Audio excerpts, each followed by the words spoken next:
All right. Welcome back. This is the Sean P Experience on YouTube. Brand new channel, episode 3. Have an amazing guest. Maybe doing something different this time. I'm trying to bring some different people into the room, have some different looks. So first and foremost, man, subscribe to the channel, share the channel out, holler at your friends, man. I have my sister, Sasha Baha Reeves in the building. She is an amazing scholar. I'm blown away by her pages. It's amazing. I've been months waiting on this interview, and I can't wait to get into it today. How you doing, my sister? I'm doing good, you know. I'm at home right now on winter break. That's why I have this type of background behind me. And if you hear any noise, then that'll be some of my family members. But I've just been chilling. So I saw your post earlier today on your stories, man.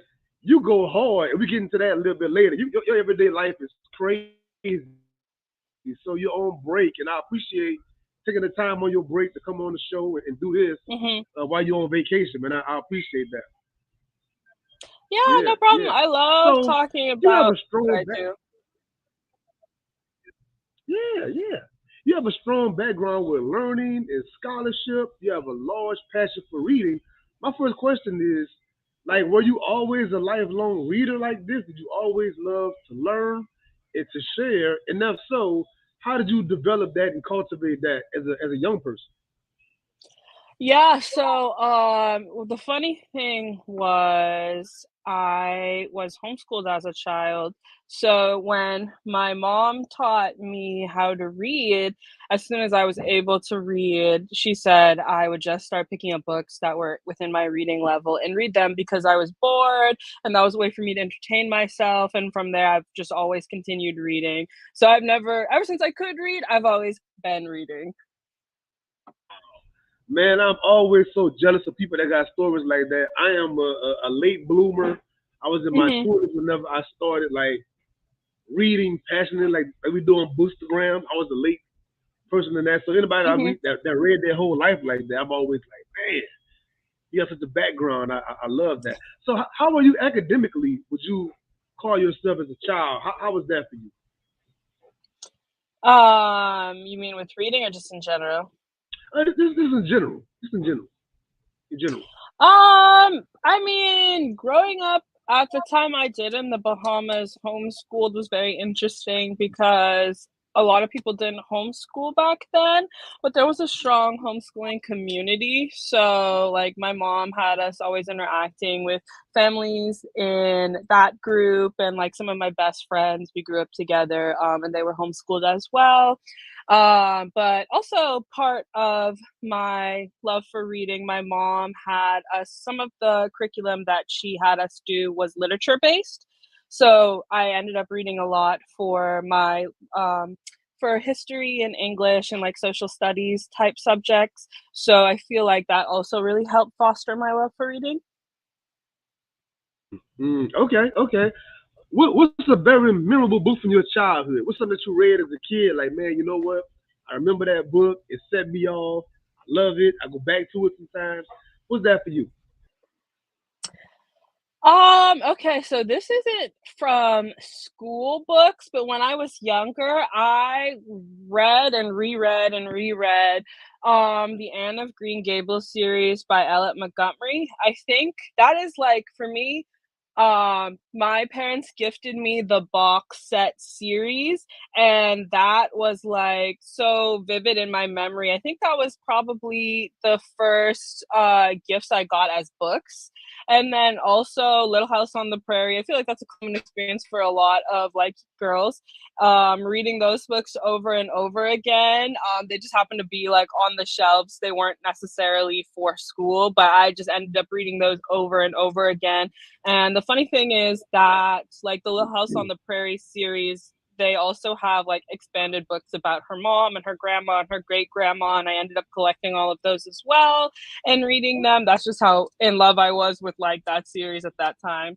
I have never heard that before in my life about all the Yeah. other. I've never. You know what it's like?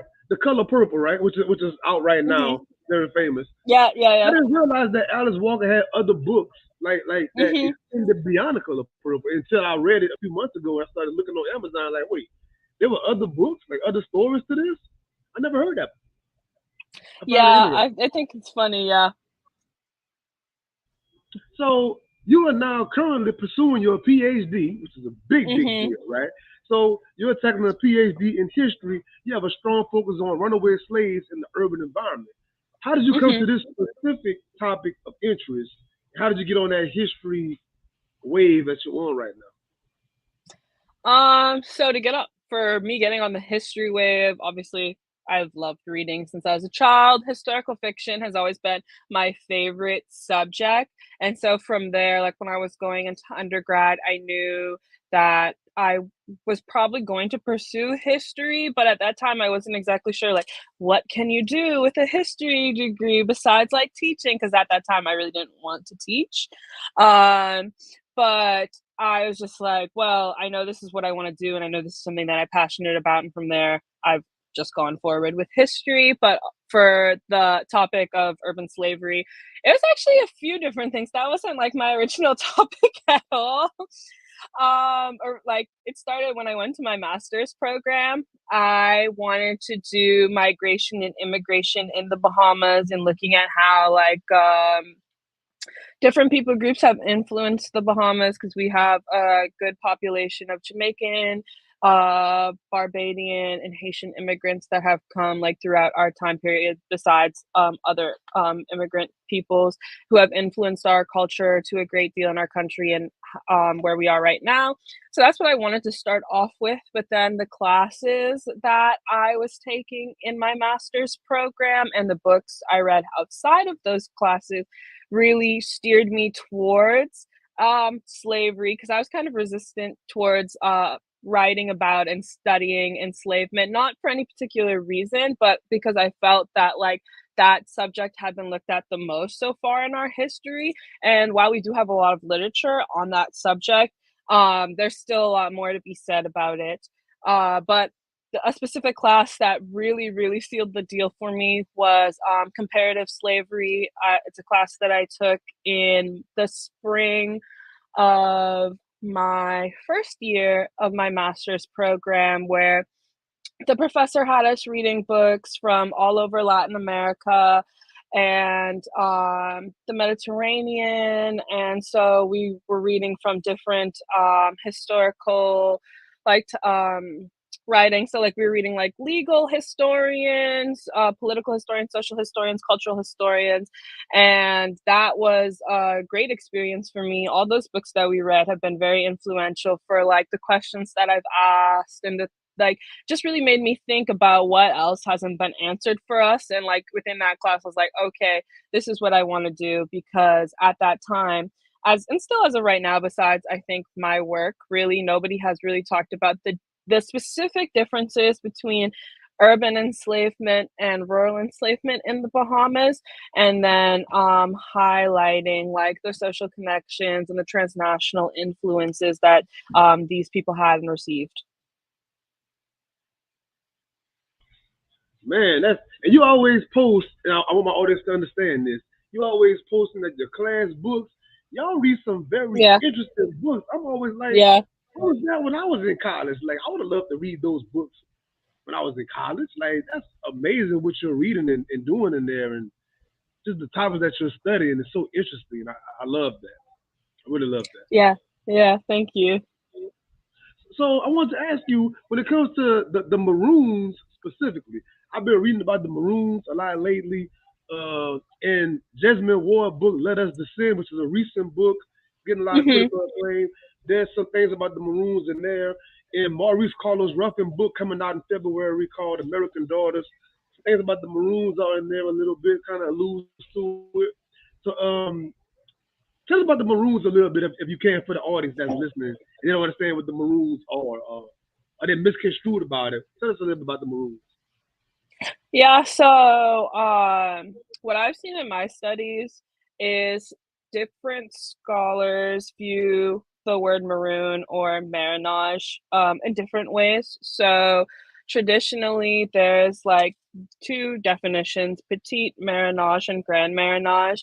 Grand marronage is considered running away and never returning to enslavement or never being recaptured, and petite marronage is considered you run away and sometimes you return out of your own, like you just return because you want to, and other times you return because you're recaptured. So in the Bahamas, there has been some study on maroonage and marronage, but generally the scholars that have talked about maroonage, they don't consider the Bahamas to be, because a lot of enslaved runaways here engaged in petite marronage, and so that they don't consider like the Bahamas to be really a hotbed of marronage, or for there to be maroon communities, which is also something that I talk about in my work, because from what I've seen in the primary sources I've looked at, the wording and the way that they talk about these people, and also some things that I found in my own research, which I haven't heard talked about anywhere else, would indicate that it was a maroon community in the Bahamas, specifically on the island of New Providence, because the Bahamas is an archipelago of islands, so it's multiple islands. In New Providence, in the interior of New Providence, and it existed at least since 1786 is when I first saw a mention of it, and up until at least 1823, as you know, British emancipation happened in 1834. So that is one of the most exciting things that I've really been writing about, and something that I'm very interested in continuing and hopefully finding more information on as I continue to comb into the archives and different primary source material, and also reading known primary source material and maybe reinterpreting it with a different lens. But yes, generally maroons can be considered any type of runaways, enslaved people, whether they returned or did not return to enslavement. But it also depends. Some scholars do define it a little bit differently. Like I said, one Bahamian scholar specifically was emphasizing that we did not have true maroonage because most runaway enslaved people did not engage with long-term running away. And just for the audience to have a frame of reference, have you seen the Will Smith movie last year, Emancipation? Have you seen that? I don't think I watched it, but I do remember seeing trailers of it and different stuff like that. So I do know what you're talking about.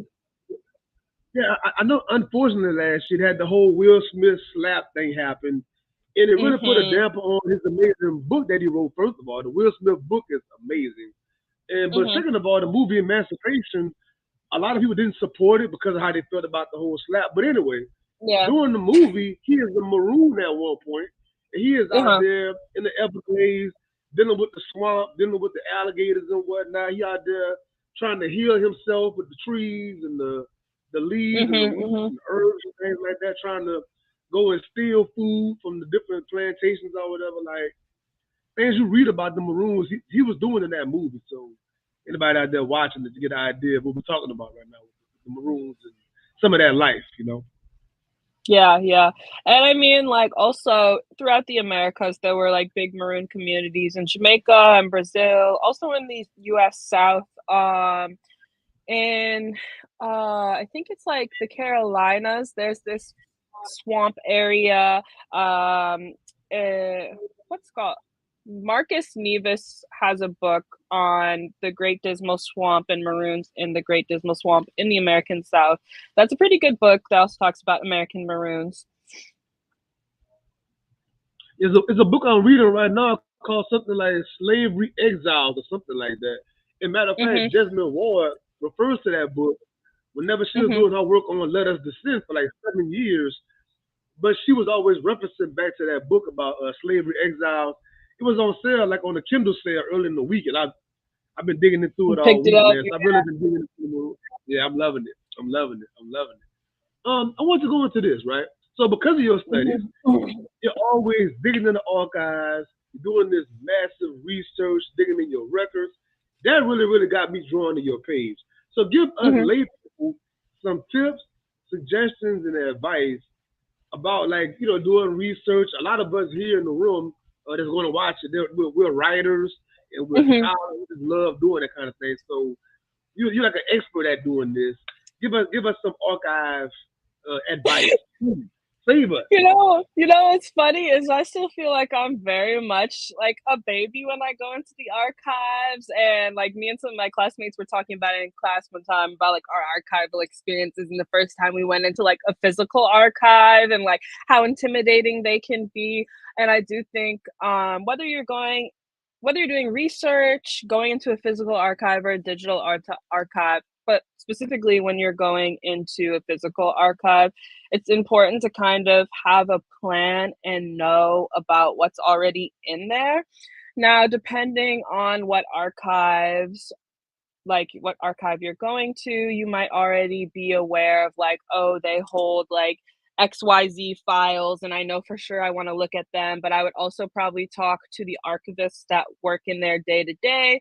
Like tell them what your interests are. Like if I was going in there, I'd say like I'm working on enslavement, runaway slaves, and probably give them way more details than that, but just to let them know about like kind of what you're looking for so that they can steer you in the right direction if you don't already have an idea of what you want. And usually a lot of archives might make you like email them anyway so that they can or sign up for like different time slots, or like let them know what times you're coming in so that they can pull files for you and they would have them ready for you ahead of time, but then also that they can bring out like suggested materials for you as well. Now digital archives are different, because that's something that you're doing on your own time, probably in your own home, laying in bed on your computer. And for that, it's a lot of archives, or it's like 50-50. There's open access archives, and then there's closed archives where you have to like either you have to be attached to some university or you have to pay some kind of fee. Sometimes the fees aren't bad, other times, they could be a little pri- uh, pricey for what you want to do. So I would just look around. Start off by maybe asking people in like a similar area of interest to you if they know any. Googling.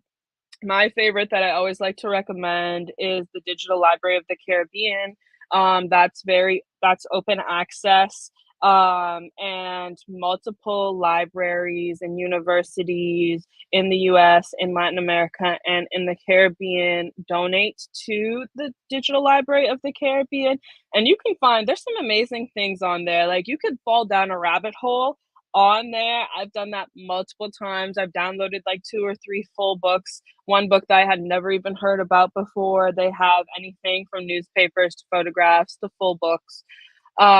There's other archives or collections that are open access online. I do post about that on my page sometimes, different links and sites that you can go to that I have found or that we've talked about in class that have been recommended to me. But I do have more than what I've posted about. I just haven't like gotten around to posting them yet. But obviously, if anybody is interested, they can always hit me up, and I would send them my full list. Uh, Be there one of them. Yeah, yeah, yeah. but yeah, and then I think also for doing research, it's important not only to like just write down everything, whether you think you'll use it again or not. Like as you write down, try and also keep it organized.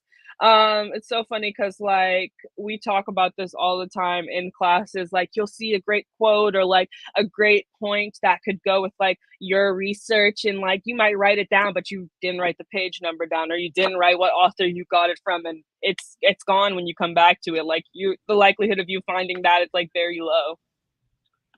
So basically, you want to keep everything. Don't throw out any. Anything that you think might be beneficial to you, I would keep at least for a limited time. Sometimes I go back through my stuff and I'm like, well, I don't really need this anymore, so I just like will get rid of it, or different things like that. But I always like bookmark things that I think will be of interest, or take like quotes that I think will be of interest and put it in my notes, where it came from, what page number, the author. If it's a journal article, then the link to the journal article, different things like that.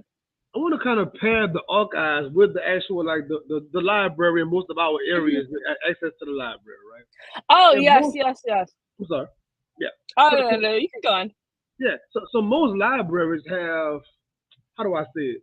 Like this room in the back where they keep all these records, right? I don't know if it's called the archives in the library or not, but most libraries have a room where they have all these records, big old files of all these like genealogy things and birth records, all kind of things are back there. And just that alone could be intimidating to a layperson, let alone well, you're going to the actual archives. But talk about the relationship with you and the archivist or you and the librarian when it comes to curation, because I read about old librarians a lot, the older librarians, and how instrumental they were in some of our favorite historians' writing. These librarians were curated for them what they were putting together to make these classic books. Talk about the importance of the librarians and the importance of the archivists and things like that. Yeah, no, I forgot to mention, and then you brought it up, was I do think that libraries are also a great archival, like, source for you that's super accessible. They have a whole bunch of things. Sometimes you can access, digital archives through them, just really depends on, like, your area and what they hold and different things like that. But no, I mean, it's also about, like, people who are way more knowledgeable than you, even though I go and I do research and I would consider myself a researcher, the librarian or the archivist might know of things because they work day in and day out in those spaces. They see collections come in and out. They've heard of other people coming in looking for this specific thing in there that you might not even know about, that they will have knowledge of. So, really, also just fostering great relationships with the people that work in the spaces that you are trying to work in is very important. I've heard that time and time again. Some of my colleagues and classmates have done work on in Cuba and on Cuban history. And in Cuba, it's really important to foster those relationships because a lot of things in the Cuban archive can be like hidden, or you have to know somebody just based on how Cuba is and just different things like that. So really fostering relationships and I would say like not burning any bridges is very important and different things like that. Yeah, I wanted to highlight that because I'm trying to always go back to bringing the emphasis back to the libraries, Hmm, bringing the hmm. emphasis back to a time whenever I was a kid in the '80s and whatnot, where like the library was popping where I'm from. Like after school, like that was the place to be. Even if you wasn't a reader, I wasn't a reader, but it was a Yeah, place that was like we're all like a safe. We're not community doing place. anything wrong. Hmm. We all. It was a real hub for us. And once again, whenever I read about the 1950s and the 60s and the 70s, and there was segregation, and we had our own black social societies and reading clubs, and people turned their homes into libraries. That was a real thing. So I'm trying to get that energy back, to the libraries, man. No, no, I agree. I feel like the library is an important place for people to come and feel safe, and whether you read or not, just a place to hang out. I feel like that's very important. Yes, yes, yes. Let's go into your what you call it, sip, right? You Oh, do your yeah, day, your day. Here we go. PhD yeah, weekly sip, the right? sip, yeah. So tell me like how you started that concept. It's an awesome concept. Every week I look forward. To be honest, I look forward every week. So tell us like why you started doing that and how that came about. I love it. Well, before I officially started my sip, I had like 1 or 2 weeks where I posted about like kind of what I had been reading or my PhD experience of that week had been in class and like other things I had done outside of class because I'm also a research assistant. And I think I asked on my stories, like how should I format it or like what should I do? And then two people specifically responded. My friend Serena, who I'm really good friends with and who I went to UF with. She's not a historian, but we just happened to be at school at the same time. And then also, I can't remember their actual name, but Pages Glued on Instagram. They both suggested like a weekly recap. And I think Serena was the one who gave me the idea for the sip because she was like, oh, I want the tea and things like that. And or she was like, oh, you should do like an acronym type of thing. And then we just like she helped me come up with the SIP idea. So SIP stands for surprising, interesting, and perspective changing. Man, if I had that idea when I was in school, I would have been that much more tuned in. Like, I'm sitting in class, I'm reading in these books, I'm looking for what's gonna be the sip for this week. Mhm. What am I going to find interesting? What am I going to find surprising? What am I going to give me Mhm. perspective? Like, if I had that going into the week, that's a whole different kind of studying and reading and doing your day to day versus just I'm in class, it's week 3, whatever. Like, that's way different.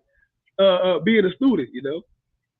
No, you know what's funny is I feel like it's usually at the end of the week where I really think about like, okay, like what have I done that would fit into these categories or like what do I want to talk about that has really stood out to me.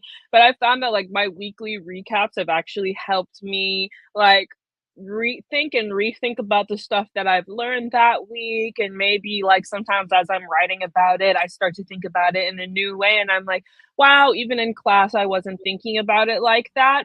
Man, And so I just have really enjoyed doing the recaps, to be honest.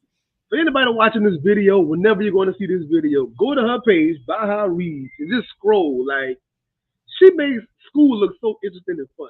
I miss being in school. I want to go back, right?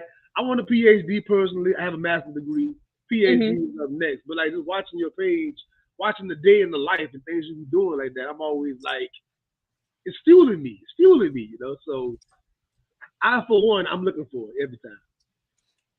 Thank you. Yeah. So to go No. along with that, oh, that's a very important question because you're getting a Hmm. PhD, right? Hmm. History background and stuff like that. I remember a certain time, a few years ago, where in certain kind of scholar sections, they was always debating what's the importance of a African studies degree or a Black studies degree or Africana studies and things like that. As if what you gonna do with that? They would say. What's so important about that?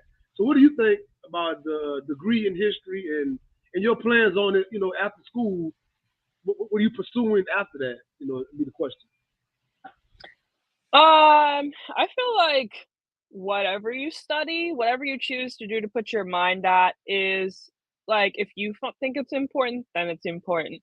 For me, I've always thought that history was important. I can see the connections of the past and how that links to the present day, um, especially in the Bahamas and obviously elsewhere too. But my studies are in the Bahamas, so specifically that, and also how you learn about history is how you tend to think about yourself and like your country and the world around you and how you operate within that. History is very important, just as important as learning about the sciences, which I was not bad at any subject. I was good in all the subjects. It's just I loved history the most. But I also think it's funny how like emphasis has been put on STEM, which I do think is important, especially for like women in STEM and Black women in STEM in particular. Like a lot of my cousins have gone into STEM, but we can't let the humanities die off of that because the humanities are very important for school, for reading, for learning, for making us more empathetic and well-rounded as people. And then I forget what the second half of your question was. It was in my mind. No, it's Um, all good. I was asking you about like once you graduate, oh yeah, what do you kind of foreseeing your future being after school? yeah. So ideally, right now I'm stationed in Miami at Florida International University. Ideally, I would like to come back home to the Bahamas and teach at the University of the Bahamas, and then be involved with pretty much anything that I can here. So the Bahamas Historical Society. We also have a they call it a corporation, but it covers antiquities, monuments, and museums, and then other things that have to do with culture, because usually I find here, at least a lot of times, history, culture go hand in hand, and anything having to do in that realm is kind of like blended together. Okay, okay, okay, cool, cool. So before we get off the PhD train, I want to ask you one last question. I know a lot of PhD friends they take their dissertation and turn it into an actual book. Do you plan on Hmm. turning your dissertation into an actual book? And if you don't, do you plan on writing something yourself one day, even outside of that?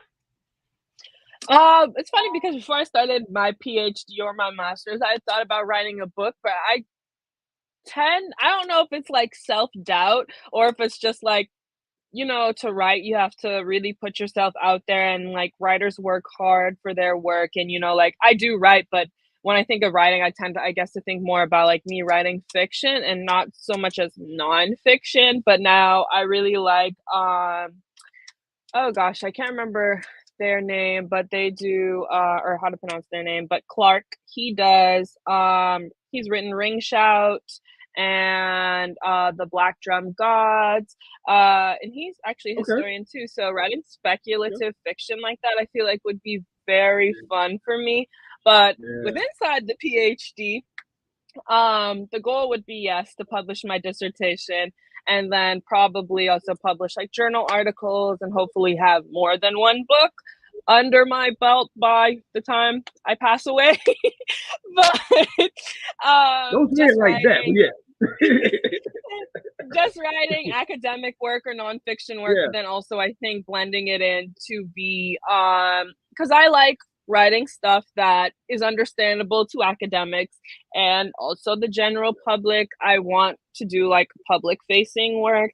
That's my goal, because I just want to educate the population, the general population more, but then also specifically like the Bahamian population, and like make learning fun, because I think that school education and reading, learning, history, like all that can seem boring or seem like, okay, like that's not for me because it's not enjoyable, when in actuality, like learning should be fun, and it Yeah. should be like, you Yeah. should view it as a way of you to like improve yourself and improve your life and living situation.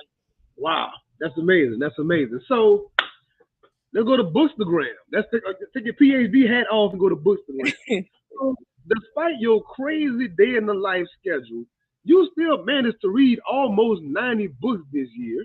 And if you Yeah. go to her page once again, you go to her page. Hold on, got a little graphic. Got a little graphic. Pow! Look at all of that. Look at all of that. If you go to her page, she's not reading little small mini books. She's reading like books. How in the world do you manage? Is the question. How? How is it possible? This year I've been really into audiobooks. I will put them on when I'm driving. I will put them on like when I'm doing like cleaning in my apartment or different things like that.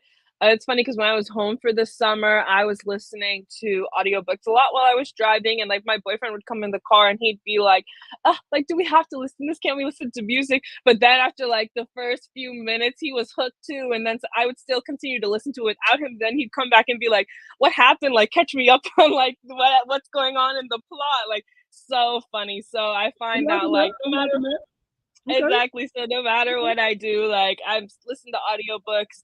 Also I just find reading, I've always found reading like a way to de-stress and like relax outside of school and whatever else I do. And then also within my reading count, like some of those are books related to school, but like I do read like a lot of fiction or nonfiction Yes, outside of you school do. as well. You have a wide range, a wide depth.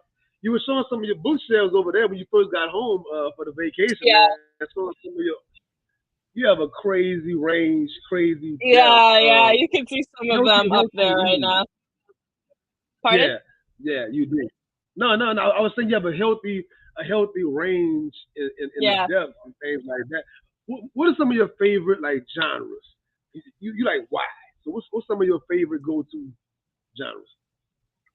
Obviously, like I said before, historical fiction. I do love poetry. Now, I don't find myself reading it often, but when I do read, I've always enjoyed it. Even in school, or even when I was in high school, um, reading poetry has always been very memorable for me. I do love fantasy. I found that this year specifically, I've been reading a good amount of high fantasy, or at least trudging my way through like one or two big high fantasy books. Like right now, I'm in the middle of Oathbringer by Brandon. I'm in the middle of Oathbringer by Brandon Sanderson, and I've been reading that like off and on. I think since August, which it'll be my goal in January to finish it. So historical fiction, fantasy. I love history, nonfiction. Generally, I also like literary fiction, but I always find that historical fiction always does it for me. I used to be a really big consumer of young adult, but I'm finding as of recently, young adult has not been super enjoyable for me. I picked up one or two young adult books this year and I started to read it, and there was nothing wrong with the books, but it just wasn't like, I don't really think that that genre is necessarily for me anymore. Now, there are some books here and there that I've read. Usually they come from like Caribbean authors or they're set in the Caribbean and written by people from the diaspora that I still enjoy. But other than that, like I picked up, I think like Love Boat Tepi, which is a young adult book, but it's set I think in Taiwan. I just wasn't vibing with it, so I was like, I'm gonna put this down. Mhm. Okay, okay. So you mentioned poetry earlier. So whenever you're writing your own private writing, do you write poetry at all? Do you write speculative fiction, fan fiction? Do you write any of those things in your own private writing? I do write poetry, which is something that I only recently started within the past few years. And actually, it's funny because it was my boyfriend who really sparked that. When I first met him, he like was into writing poetry, which he still does, and he has a lot of poems, most of which I still have not seen yet.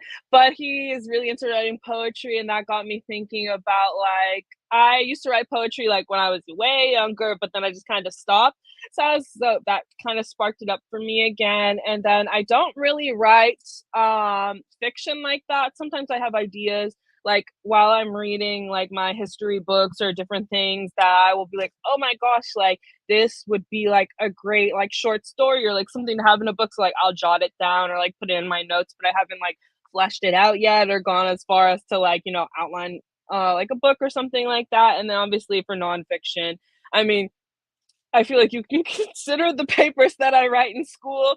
I would consider them to be like nonfiction works. So for that, yeah. Um. Oh, have you ever performed poetry, like open mic or spoken word or a slam? Have you ever done anything like that, like publicly with your poetry, or is it all just private in your journal? So far it's been private. Within this past year and a half, when I was in Gainesville, Florida, I was going to this open mic that one of my friends was the host of, and had thought about performing there, but I just never gained the courage to do it. And then since I moved down to Miami, I just haven't gone to any open mic places like that. Now there are a few open mic places here in Nassau in the Bahamas that like I've been to once or twice, but I feel like I would want to be like more comfortable in a space before I just do it for the first time. Now I feel like once I feel if Yeah, you're like comfortable with performing, then I think it's easier to, just go wherever and perform. But for me, I feel like I need to be a little bit more comfortable. yeah. In my personal opinion, right? I did an open mic like 2 weeks ago. In my Hmm. opinion, to any poet out there that haven't done it yet, it definitely changes your writing once you're performing it versus just writing it and it sounds good in your head and your friends might see it. That's pretty good. But it's time to actually perform it.